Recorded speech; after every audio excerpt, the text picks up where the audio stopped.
Om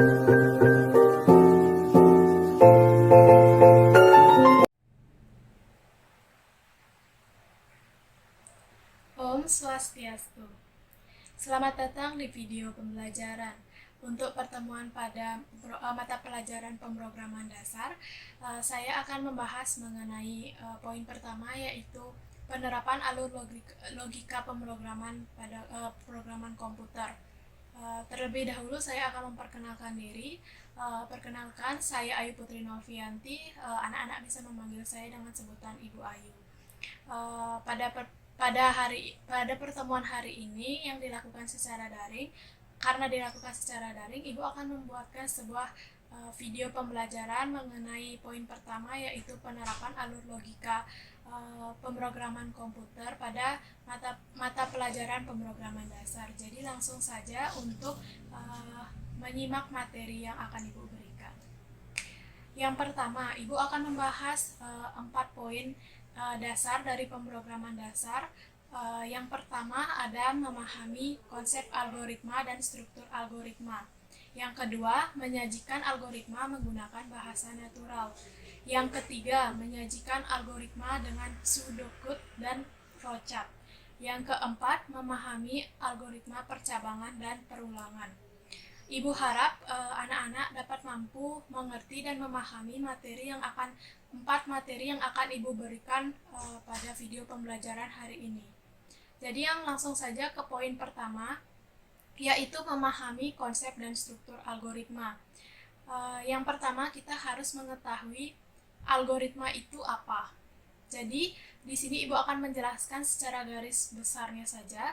Algoritma adalah urutan langkah-langkah penyelesaian masalah yang disusun secara sistematis dan logis.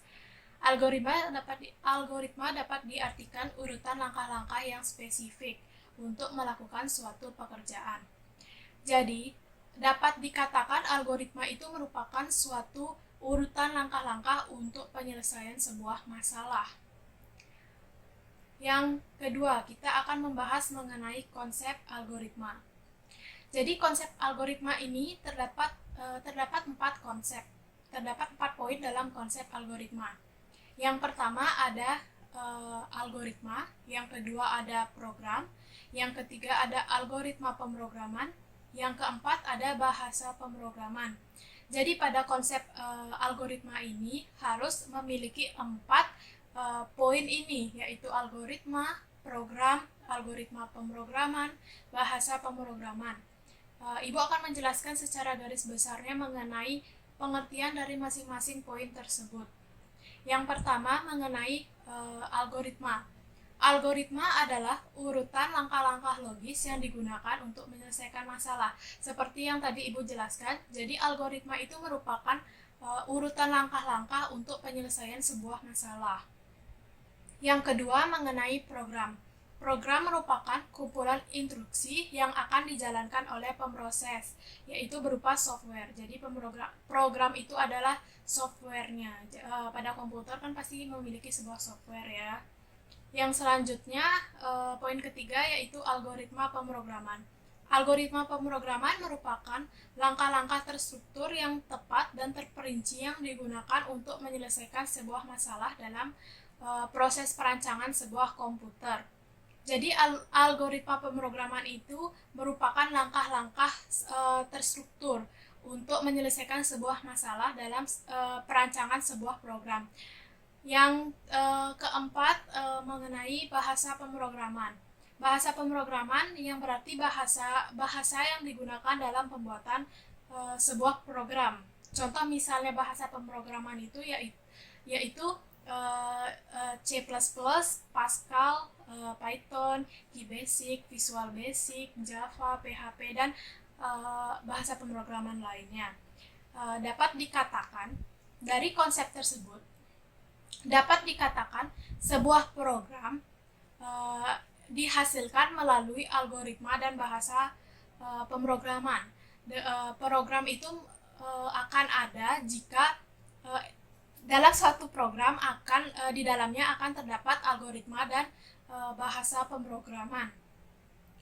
Untuk selanjutnya kita akan membahas mengenai struktur algoritma. Yang pertama, inti dari algoritma ini adalah menemukan solusi dari suatu permasalahan. Dalam tujuan algoritma harus terdapat sebuah masalah yang untuk diselesaikan dengan algoritma yang terstruktur akan menghasilkan sebuah output yaitu atau sebuah solusi yaitu program yang sudah ada. Yang selanjutnya dapat dikatakan komponen dalam rancang algoritma yaitu input, algoritma, dan output. Jadi adanya masalah, algoritma penyelesaian masalahnya akan menghasilkan sebuah solusi atau output. Dapat dikatakan inti dari algoritma ini adalah menemukan solusi dari sebuah masalah. Untuk penyelesaian masalah, algoritma membutuhkan spesifikasi input atau masukan yang diperlukan untuk memproses sebuah serangkaian langkah-langkah yang menghasilkan sebuah output atau solusi dari permasalahan. Untuk selanjutnya, kita akan membahas mengenai struktur umum penulisan algoritma.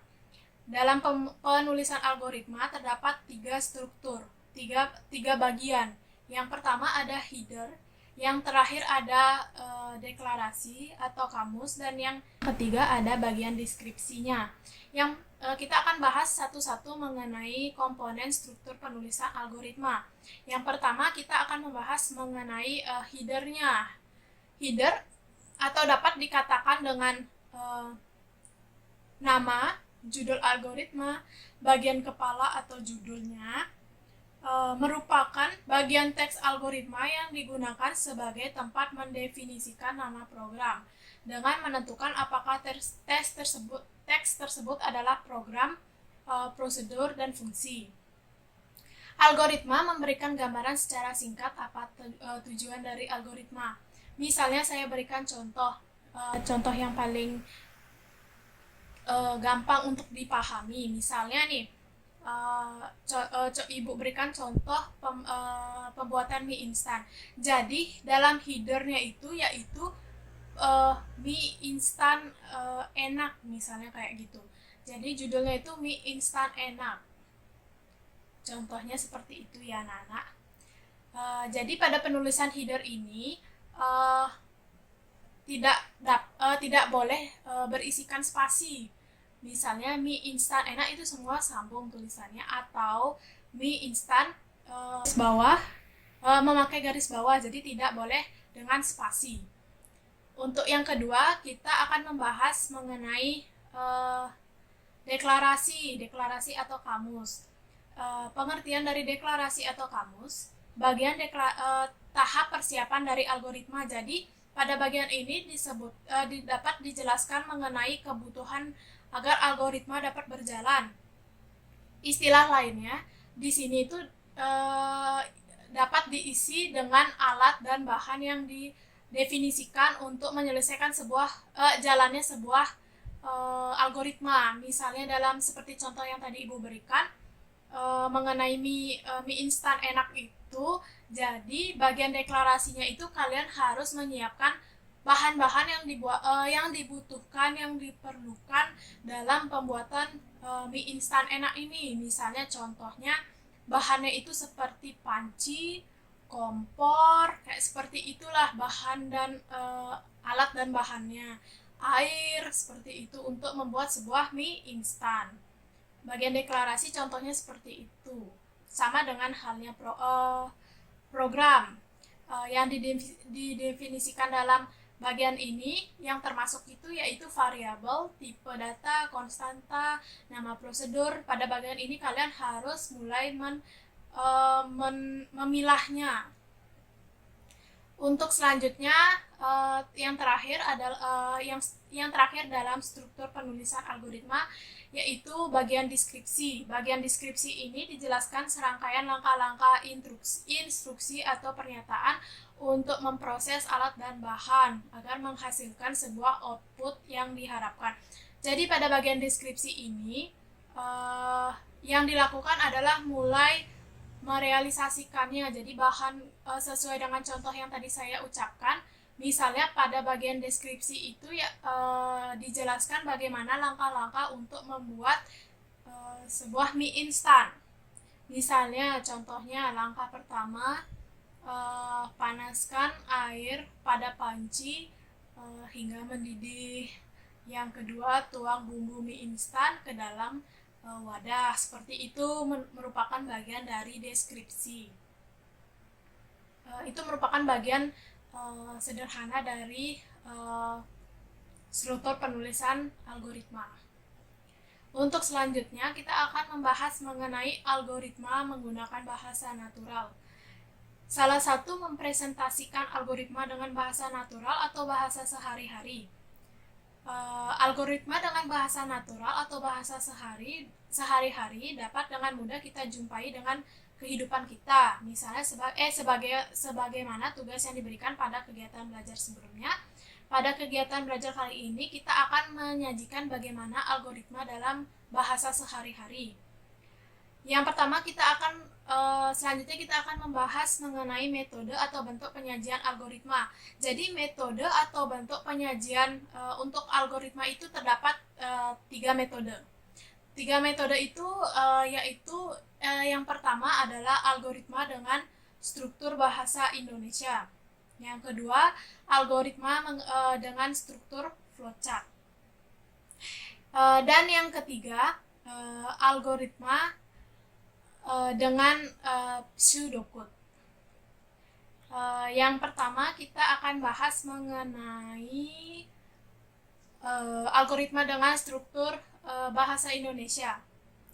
Jadi, algoritma dengan struktur bahasa Indonesia itu penyajiannya dengan cara suatu algoritma yang paling sederhana, paling mudah untuk dimengerti karena menggunakan bahasa natural, yaitu bahasa sehari-hari yang kita pasti akan mengerti sesuai dengan bahasa yang digunakan itu sesuai dengan kaidah bahasa yang baku.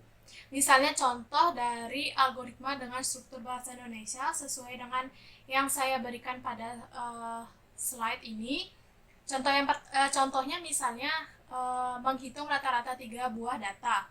Algoritma dengan struktur bahasa Indonesia itu ditulis dengan yang pertama itu baca bilangan A, B, C karena rata-rata 3 buah data. Jadi otomatis ada data A, data B, dan data C. Yang kedua yang dilakukan adalah jumlahkan ketiga bilangan tersebut. Yang ketiga, bagi jumlah tersebut dengan 3. Yang keempat, barulah tulis hasilnya. Itu merupakan algoritma dengan struktur bahasa Indonesia, bahasa yang kita gunakan sehari-hari. Untuk selanjutnya, yang kedua, bentuk penyajian algoritmanya itu dapat disajikan dengan struktur flowchart. Jadi, Ibu akan sekilas membahas mengenai flowchart dulu. Jadi flowchart itu adalah alur program secara logika.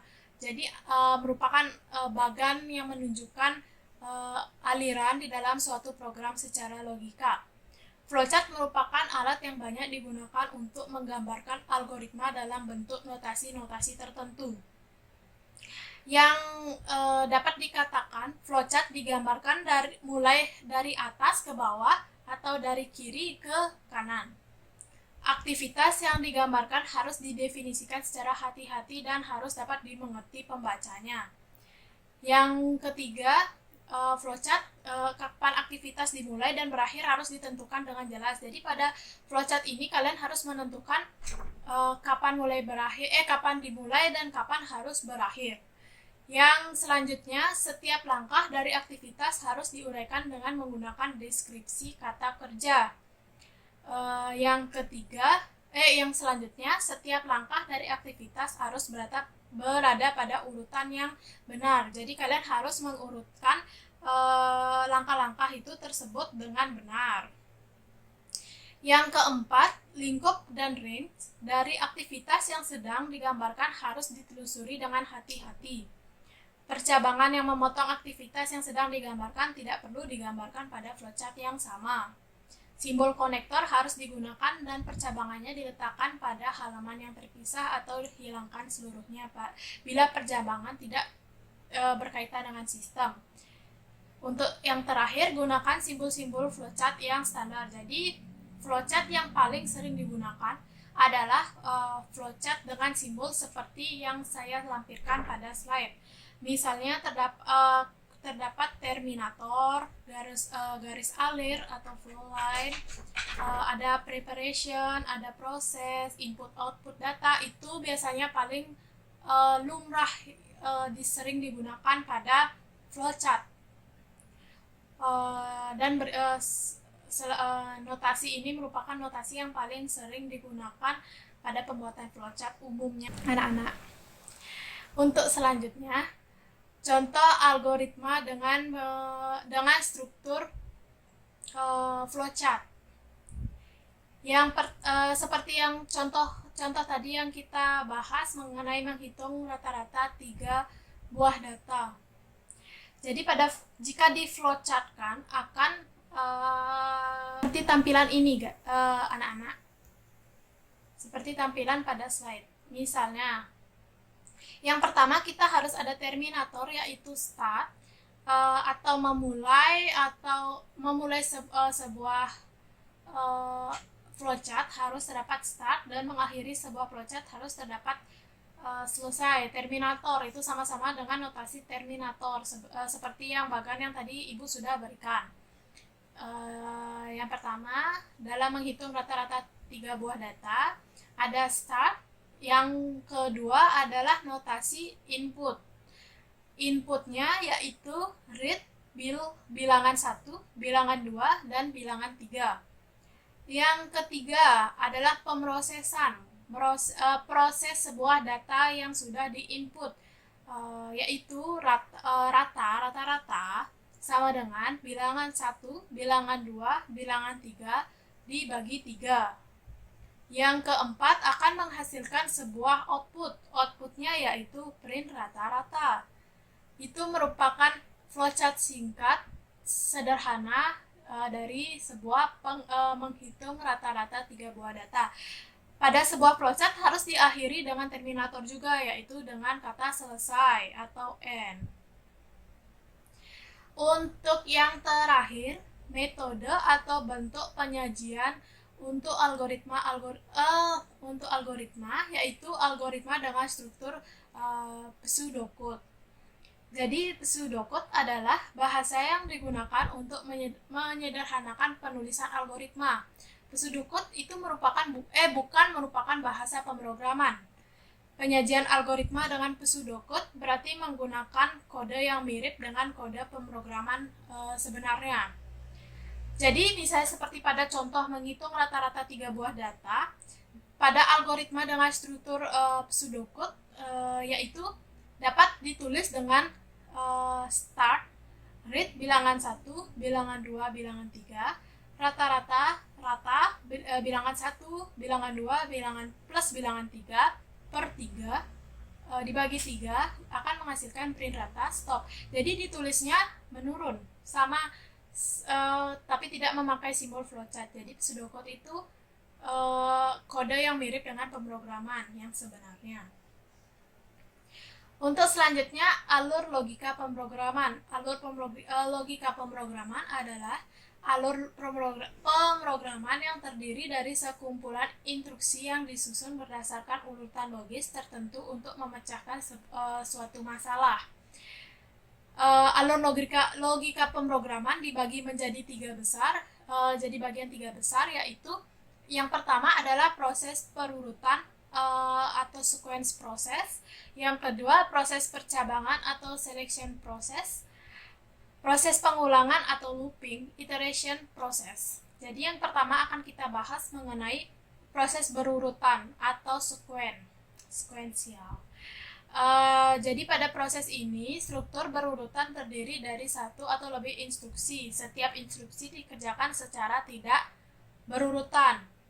Terdapat 3 poin dalam proses ini. Yang pertama, poin pentingnya yaitu tiap instruksi dikerjakan satu per satu. Yang kedua, setiap instruksi dikerjakan sekali, tidak ada yang diulang. Yang ketiga, akhir dari instruksi terakhir merupakan akhir dari algoritma. Misalnya contohnya, diberikan dua buah tabung, A dan B. Tabung A berisi air jernih, tabung B berisi air yang sangat kotor. Pertukaran kedua tabung tersebut sedemikian sehingga tabung A berisi air yang sangat kotor dan tabung B berisi air yang jernih. Algoritmanya, tuangkan air dari tabung A ke tabung C. Yang kedua, tuangkan air dari tabung B ke tabung A. Yang ketiga, tuangkan air dari tabung C ke tabung B. Itu merupakan contoh dari proses berurutan atau sekuensial. Untuk selanjutnya, kita akan membahas mengenai proses percabangan atau selection process.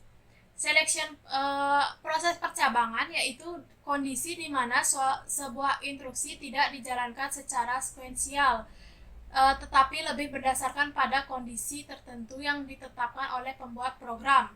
Pada proses percabangan, alurnya ada atau banyak terjadi alih kontrol berupa percabangan dan terjadi apabila kita dihadapkan pada kondisi dengan dua pilihan, yaitu benar atau salah. Misalnya contohnya dapat dilihat pada slide.